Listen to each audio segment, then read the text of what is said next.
कि और रात बजवानी हमार कपड़ा में रोहता चंचलवा जाके छापड़ा में कहीं रस रस चुआतावे खपड़ा में सब लुटा दे खपड़ा वाला घर देखले रहनी लोग ये बार नोईटा वाला बनता ढलैया कितना अच्छा अनुज बड़े भैया बेदर्दी भैया का लिख रहा अनुज एक सेकंड मुझे टाइम दो और पैसा लो थोड़ा रुक जाओ। मैं जानता हूँ तुम चुप भी होते हो तो पैसा लो। अभी सबसे ज्यादा पैसा ही ले रहा है मेरा छोटा भाई। 10,000 में अपना भोकल 10 कुछ भी नथिंग भैया दीपक भैया यारों को भैया चल गया अभी होली के स्टेज खाली करे स्टेज एगो होली के भैया बढ़िया गाना है कृपया स्टेज खाली करे कि चढ़ल जवानी हमार भइल बारिश खाली करे हाय दी माल दी है हमरा के भैया अनुज मुझे बोलने दो मगर बोका म्यूजिक नंबर 1 अभी 10,000 में पहले ही खा ला।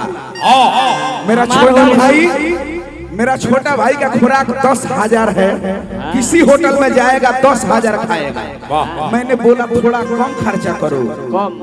10,000 में जब तक इसका 10,000 पूजेगा नहीं तब तक होटल में से निकलेगा नहीं। आपके बाबू बर्बाद हो जाऊंगा मैं। 10,000 में भाई मेरा खाता है उसके बाद इतने आवाज में गाता है। एक बार जोरदार ताली मेरे छोटे अनुज के लिए। अभी के डेट में सबसे महंगा भोकल मेरा भाई लेता है 7 लाख 5 लाख। हम बोले हे अनुज इतना पैसा क्या होगा?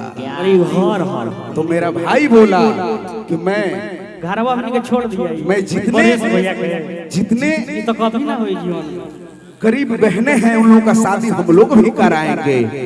तो दिन दूर नहीं कि चंदन चंचल, विजय चौहान, शिल्पी राज, दीपक दिलदार जो गरीब बहने हैं उन लोगों का भी शादी कराएगा। और लेकिन बाबू 10,000 कौन खाता है जी? एक दिन होटल में ठुकाया मुझे 10,000 खा गया। हम कहे बाबू 10,000 कौन खाता है? भाई मेरा गाएगा। हट जाइए आप लोग सब साइड हो जाएंगे। मम्मी के बड़े भैया को भी शुभकामनाएं दे रहा हूं। मैं ईश्वर से प्रार्थना भी कर रहा हूं कि वहाँ लोग की जोड़ी हमेशा हे प्रभु हमेशा वहाँ लोग को खुशहाल रखो। कि चढ़ल जवानी हमार भइल बारिश की पागल बा होलिया में पी के लोग भिसकी कि होई ज्यादा नशाटा सोटौल होता क्या होता बबुआ? कि आहारा में धारा अरे कि धरौल होता कि पटना में गलिया में सौल होना पटना हो भाई पटना हो भाई कि आहारा में धारा धरौल होता कि बोली कि पटना में घाटना अरे की करौल होता चपले रह तो ये जी बोलिया में सौल क्या बोका म्यूजिक से कैसे चढ़ल जवानी हमर भइल बारिश की जवानी हमर भइल बारिश की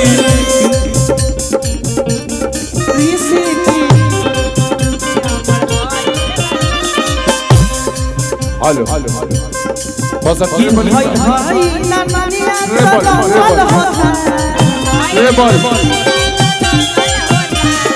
ज्यादा ही महके महल होता ए जी दुनिया में बंदी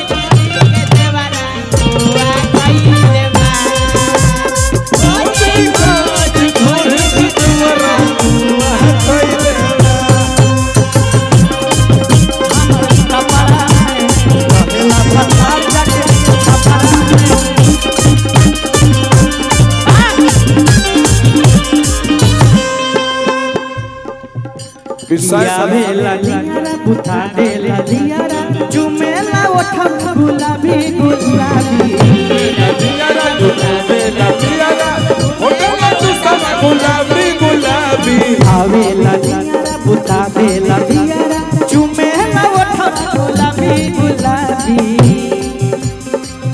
अरे बटन खाके बटन खोले सखी रे सैया मिलल सारा आके बटन खोले लाल सोया सखी सलामी बटन खाके बटन खोले सखी रे सैया मिलल सारा के बटन खोले लाल बसैया सखी सलामी हरिहर की कुलिया हरदा की कुली सटल है बा हर की कुलिया हरदा यो बाबा सतलगाने हरिहर की कुलिया हरदा की कुली सटल है बा हर की कुलिया हरदा कुली सतलगाने एही रे की कुलिया बहुत बहुत धन्यवाद शिल्पी राज जी को ब्रजेश भैया कहाँ है? चंदन बाबू का भैया चंदन बाबू का सम्मान किया जाए। हाँ वाह सभी लोग बैठेंगे भाई भाई बलजीत जी नियारा बुता देला दियारा कि चुमेला ओठम गुलाबी गुलाबी साउंड देखे साउंड बढ़ा बाबू साउंड खराब बा साउंड बढ़ा दो चंदन चल चल के खाके उठते नहीं के उठाओ साउंड चंचल बाबू का सम्मान किया जाए। कौशल भैया सुधीर खाके बटन बाबू बाबू बाबू मटन बना है। बट ये घर की बात है घर की बात है। हम लोग घर की बात अगर हमारे है। गार्जियन है माई बाप है मेरे समझिए कि ऐसा हम लोग का रिश्ता है एक खून का ही रिश्ता है आप ये मेरा अनुज है। बट कल रात भर हमनी के शूटिंग करनी अपने भैया का फोन गइल हम यहां जा घरे आवे बा इज्जत के बात बा स्केल देख लेना बेटा दुगो बढ़ा दो पावर नोटिस तुरंत भैया के आशीर्वाद लेवे ब्रजेश भैया का प्यार है। सम्मान कीजिए ब्रजेश भैया। कि पतिया नतिया पटना बा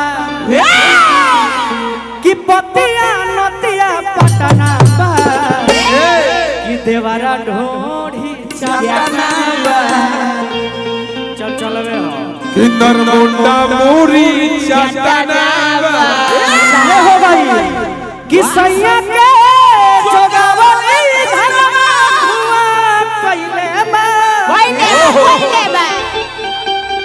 कि खोदी ढोढ़ी के देवारा कुआ कइले बा ओकर इलाज होई बुझा भातारा बसल जाके नासिक बा कि भातारा बसल जाके नासिक बा चलवे ढोढ़ी के आशिक बा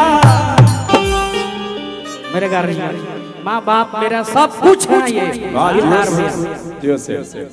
बिहार मेरा पर्सनली सबका नहीं अनुज वो प्रेम हे अनुज चाहे हो गई कि चढ़ली जवानी में होता परेशानी कि डाली के गई लाला फड़ा में